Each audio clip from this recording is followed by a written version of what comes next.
அனைவருக்கும் இனிய பொங்கல் நல்வாழ்த்துக்கள். நம்ம இன்னைக்கு சக்கரை பொங்கல் செய்ய போகிறோம். எப்படி செய்கிறதுன்னு பார்க்கலாம் வாங்க. முதல்ல வந்து பாசிப்பருப்பு 1/4 டம்ளர் வறுத்துக்கலாம். இது வந்து 1 டம்ளர் பச்சரிசி எடுத்துருக்குறோம். ஃபஸ்ட்டு நம்ம வறுத்துக்கலாம். ஒரு பேன் வச்சுக்கலாம். பேனில் வந்து 1/4 டம்ளர் அளவுக்கு பச்சரிசி ஆட் பண்ணிவிட்டு இதை வந்து பொன்னிறமாக, அதாவது வாசம் வர வரைக்கும் வறுத்தெடுத்துக்கலாம். பாசிப்பருப்பு வறுத்துட்டோம், கலர் சேஞ்ச் ஆகிடுச்சு. அடுத்தது இந்த சூட்லேயே வந்து பச்சரிசியும் சேர்த்து வறுத்துக்கலாம். கேஸ் ஆஃப் பண்ணிடலாம். நம்ம குக்கரில் மாற்றிக்கலாம். இதை வந்து ஒரு டைம் நல்லா கழிஞ்சிட்டு அதுக்கப்புறம் தண்ணி ஆட் பண்ணிக்கலாம். பொங்கலுக்கு அளவான தண்ணின்னு பார்த்தீங்கன்னா 4 டம்ளர் நம்ம தண்ணி விடணும். கொதிக்க ஆரம்பிச்சிருச்சு. இந்த ஸ்டேஜில் நம்ம ஏலக்காயை அப்படியே சேர்த்துக்கலாம். ஒரு 4 ஏலக்காய் சேர்த்துக்கோங்க, நல்லா வாசமாக இருக்கும். இப்போ நம்ம மூடி வச்சுக்கலாம். 2 விசில் இருந்தாலே போதும். 2 விசில் ஆஃப் பண்ணிடலாம். சர்க்கரை பொங்கலுக்கு ரெடி ஆகிடுச்சான்னு பார்க்கலாம். பார்த்திங்கன்னா நல்லா குழஞ்சிருக்கு.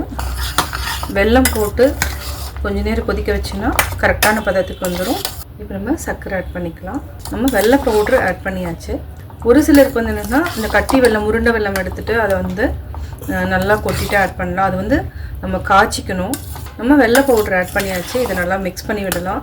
உருண்டை வெல்லம் இருந்தாலும் அதையும் நம்ம ஆட் பண்ணிக்கலாம்.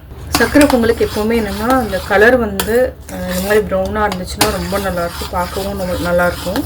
தண்ணி விட ஆரம்பிக்கும். ஒரு பேன் வச்சுக்கலாம். பேனில் 50 ml அளவுக்கு நெய் விட்டுக்கலாம். முந்திரி பொன்னிறம் ஆயிடுச்சு. கூடவே நம்ம திராட்சை ஆட் பண்ணிக்கலாம். இப்போ ஆஃப் பண்ணிக்கலாம். பார்த்திங்கன்னா முந்திரி திராட்சை பொன்னிறம் ஆயிடுச்சு. பலூன் மாதிரி உப்பி வந்தாச்சு. இப்போ நம்ம ஆட் பண்ணிக்கலாம். நல்லா மிக்ஸ் பண்ணி விடுங்க.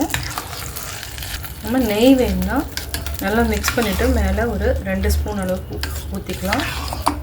நான் வந்து என்னென்னா ஆல்ரெடி 50 ml ஆட் பண்ணதுனால போதும், இதுவே போதும். பொங்கல் அன்னைக்கு நம்ம சூப்பரான சக்கரை பொங்கல் செஞ்சாச்சு. இப்போ வந்து இலையில மாற்றிக்கலாம். அனைவருக்கும் இனிய பொங்கல் நல்வாழ்த்துக்கள். இந்த பொங்கல் அன்னைக்கு நம்ம சக்கரை பொங்கல் சாப்பிட்டு சூப்பராக என்ஜாய் பண்ணுவோம்.